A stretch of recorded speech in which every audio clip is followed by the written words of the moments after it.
All right, I guess I'll get started then. Everyone has been or will one day be affected by cancer.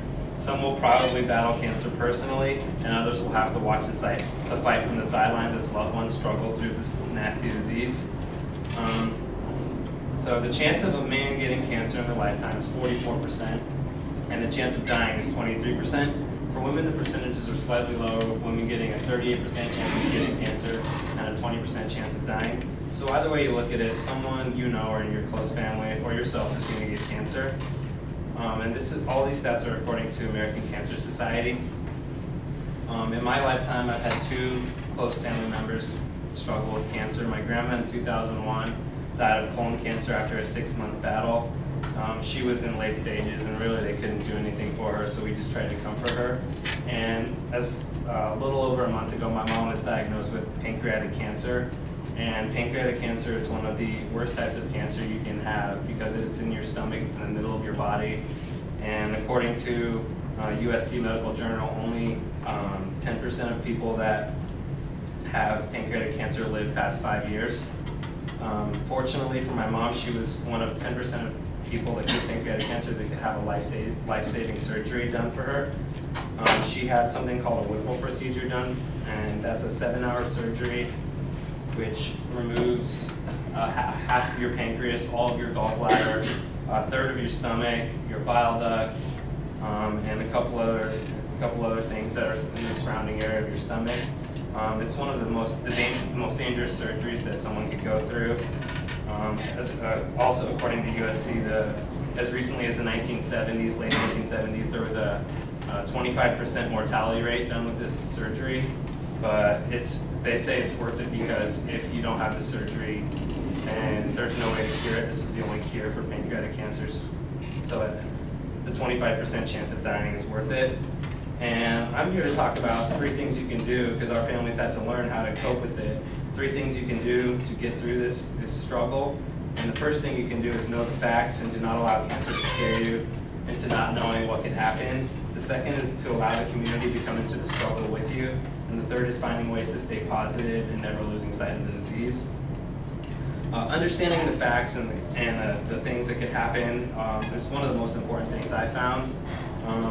We did the research before because we didn't want to know what was not going to happen. And we found out that with my mom's surgery, there was a 40% chance of complication rate.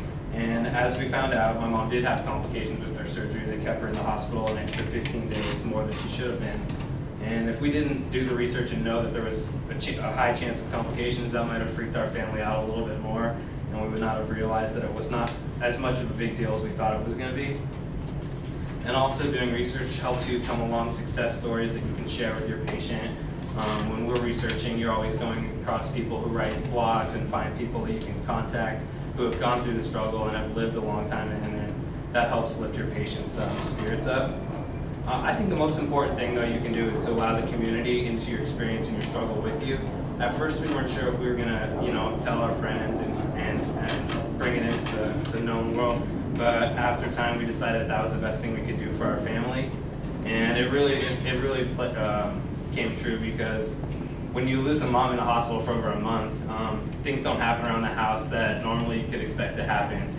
Meals aren't getting made as often. My sister and brother weren't getting to practice, so our family kind of collapsed. But then we realized that with the help of our friends and family, things could happen, and we started getting meals made for us. Our aunt flew in and helped take care of the house, and people were getting to practice. So it's really a lifesaver to have friends and family in your struggle with you. So I recommend that you always tell the community and let your friends help you with this struggle instead of keeping it in.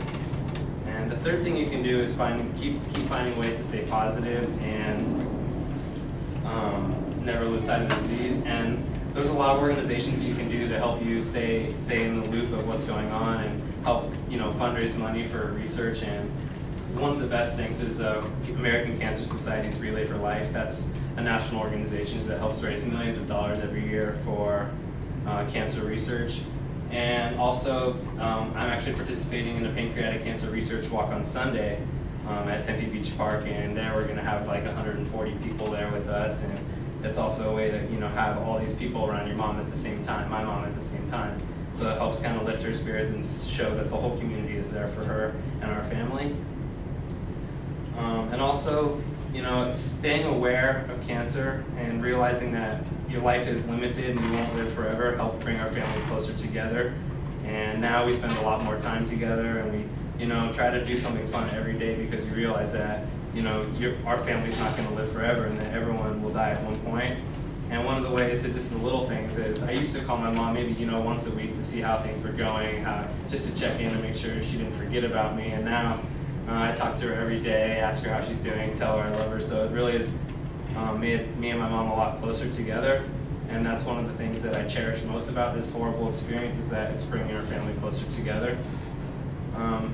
In summary, when the time comes that you have to deal with a loved one being diagnosed with cancer, it is extremely important to remember to do the research, allow friends into your struggle, and always keep spirits high. I wanted to share my experience with you all so that when your time comes, you can be strong for your loved ones like I'm trying to be strong for my mom. And those are just some pictures of our family. And that's it.